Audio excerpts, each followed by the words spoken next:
Hey, Travis Hightower here, your Denver real estate agent. Today I wanted to share more about why I like using the perfect home process, the perfect home exercise, and divergent thinking process to come up with what it is that truly moves you, what excites you, what comes from your heart that you really love about real estate. And it can come from experiences of renting, buying, selling, moving to a new place, traveling. Really, it's up to us in the conversation that we create. And it's really you sharing your story with me to allow us to connect. And you can decide if working with me is something that you truly want to do. And so I wanted to give you some background on the example we used last time. So in the first 30 minutes, when I sat down with this client, we talked about her experiences in the house that we had recently sold. We talked about a place that she had recently rented, and then what had allowed her to take action and be so excited about renting that place and living there. And so as we talked through this, we talked first about Hazel. That was a property that she had sold here recently in 2018, purchased it in 2014, and we went back to the original experience of what had her purchase that house, what she loved about it, what she was willing to compromise at the time, what she thought was perfect for her and her husband. And then we talked a little bit about what that meant to her in terms of the size or the burden of having to do updates and repairs, and the work that we had done more recently to actually fix it up and sell it for top dollar. We put about $6,000 into that property to fix it up and sell for top dollar, but I really wanted to get clear on the updates that we did and what that meant to her, whether she enjoyed doing that process, whether it inspired her or not. And through that discovery, we learned that buying a single family house or a fix-up property or something that wasn't located in a location that she really wanted, we learned that that wasn't important. We learned that location was very, very important. Being in a neighborhood with a ton of stuff nearby that she could connect to, walk to, and be in close proximity of. We didn't learn that quite yet by having the questions here, but we started to understand what that meant when we talked about the Broadway rental that she's currently in. And that rental really moved her when she walked in. She had the feeling, she was like, oh my gosh, this place is awesome. It had tall ceilings, it had big windows letting in a lot of light. It was close to so much nearby. She really just felt it was complete and loved everything about it. And then as we were talking about that, we looked back in time when she was younger and she lived in her first rental and what that meant to her. And really there wasn't much there. It was more like a roommate situation and nothing super inspiring, but we did discover her rental back from 2012 or so, how she enjoyed being close to the light rail, being walkable near shops. And this was in Inglewood at the Alexa project near the light rail station and near Santa Fe. She really liked the patio space and just really the overall feeling of the unit. But through that process, it helped us really more understand like location and how important that was, and started to get a decent understanding of how upgrades and finishes were driving things as well, since that unit was relatively new. It wasn't older, historic, anything like that. Now next in that conversation, we really went towards what had her take action on that Broadway property. And when she explained how it all went down, she talked about how quickly she rented that property. And I found that curious, and I asked her, what really made you want to take action that quickly? Because that's very interesting. A lot of people will sometimes look at a lot of properties and try to figure out everything before they actually move forward. And so she took action because she couldn't get it out of her mind. That was a big thing. She was able to test other projects nearby, other price points, but she really could never get that out of her mind as she was touring those other apartment complexes. She really appreciated the nice finishes. They were redone recently and they had been done with some quality. All the maintenance was done. There wasn't like deferred maintenance or things to be fixed within that unit, and she really appreciated that. She also talked about the shelving being efficient. She really super dialed in on the location, just being like, hey, it's right on Broadway. I've got all these shops, restaurants, stores, everything nearby within walking distance. That really moved her and excited her. And then she went back to the tall ceilings and big windows and finding that being unique to that property, and really gave her that emotional feeling and connection to that property when she walked in. She saw the light, she saw the tall ceilings, the big windows, being all right there on Broadway, able to see outside and all the action nearby. And then she talked a little bit more about the granite countertops, the finishes, and then the laundry. And so the back end of that conversation took about 30 minutes of me just talking through that with her, asking questions, and then taking a lot of notes so I could start creating this. And I didn't highlight all of this stuff until after we'd used the divergent thinking process to come up with the perfect house. I didn't highlight that information until this was done, and then I saw the areas where we could focus. And so after we talked for 30 minutes, we set it up with the same question that you can do, any question that speaks to you the most, but really it's, why is this the perfect home today, and why do I absolutely love it? That was the question I posed. You can see it underneath here.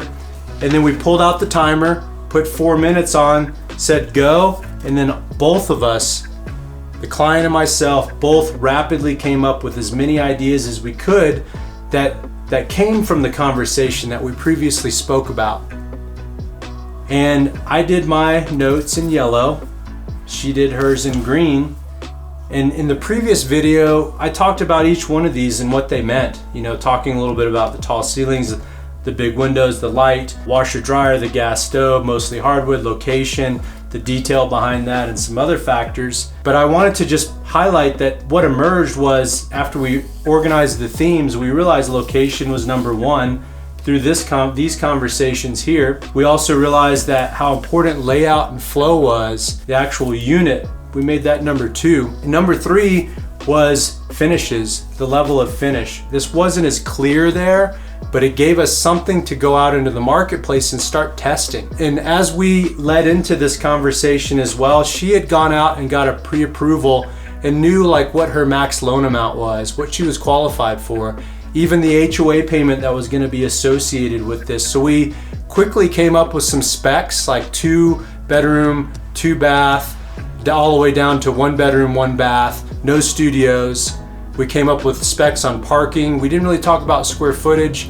We talked about laundry and some other factors, but we kept those as specs and separate to kind of drive some of the filters and what results we were getting. But we really put a lot of focus in these areas here because this is what really moved her. And as we started to go into the marketplace, we tested location. And what we found was the 2 bedroom, 1 bath, or the 2-2s just really started to push her into areas that she wasn't inspired by. They weren't like close to the action. They weren't right in it. And so she quickly started to move that down to just a 1-1, realizing that if she did a 1-1, she could stay within her budget and get the location that she wanted, which was her number one.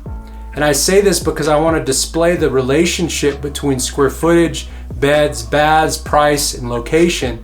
Because if you don't understand that relationship, you're going to be looking for a 2 bedroom, 2 bath in like a prime location and continue to strike out, right? Or be above the budget that you set for yourself. And as we were testing finishes and layout and all of those things, we started to learn that budget was very, very important for her, and that $325 was her absolute top. But if she wanted to put 20% down and have a payment in the range she was looking for, she was more looking at around $275. And by going through this process and having clarity in that top 3, we're able to really take those specs and boil them down to the things that she truly wanted. And to test layout and flow as well as interior upgrades, we did a couple of things. One was just going out there and looking, right? Walking in, seeing how that felt. We walked into one building, the rooms were all chopped up, the flow was really bad, the square footage was super small, that we crossed that right off the list. She walked in and was like, wow, this is it didn't feel right. And so we started to really continue to understand what that looked like. What's very, very interesting is the very first one that we picked was one that really, really excited her, and that's one that stuck in her head, and we actually went deeper with that in the process, which I'll share in future videos. And for finishes, that continued more exploring. Like layout was very clear, we needed to be modern, open, and have the right feel when you walked in with windows and light. The finishes were still unclear. I wasn't sure if she wanted top of the line, best of the best, or what she was willing to move down to. And so we looked at properties, one of which had no laundry at all, but top of the line finishes, and she just said, you know what, I don't need all of this, I want my laundry room, I'm not willing to pay for that. So I'm gonna drop it down a little bit. And we tested that against top of the line all the way back to kind of 90s, early 2000s, and landed on that mid 2000 feel for level of finish. It's up to speed, it has a style that's attractive, but there's also some room to maybe do some improvements and have that be personalized to who she is and her style. And so what we discovered is we found out that that's what she wanted for updates. We were clear on the layout after comparing about 5 or 6 properties, and we knew that our non-negotiable was location. And so having that clarity, creating a must-have list with a lot of purpose and intention behind it through meaningful conversation, it inspires me to be able to deliver that to the client. And then when we both see that, we're able to connect around that property because we've already connected personally about the real estate journey, about life, about her story. We created a must-have list from that place, and then we're able to go out in the market and find it. And so that's why I really enjoy this. That's why I'm really inspired by it, because I love connecting with people. That's my number one skill. It's what I love doing. And by having a conversation that allows me to be your real estate agent and understand who you are at your core, what motivates you and why, then together, collectively, we can create that. We can create an experience that's around that and a result that's aligned with that. And that's the power of this process and why I love doing it. And so I really wanted to thank you for taking the time to watch all of these videos up until now. It's been a journey where I've shared with you how to have meaningful conversation with family and people important to you in your life.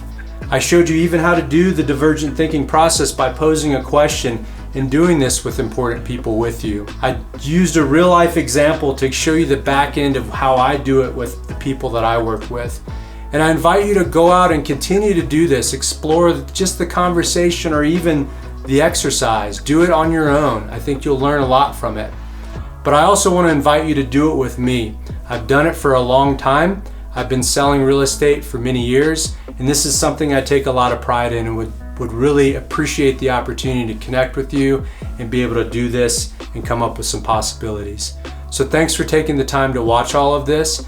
Please reach out if you have any questions. Travis Hightower signing off, and next month we're going to be rolling out with the process, what to do when you find your perfect house. Have an amazing day. Talk soon. Until next time. Bye-bye.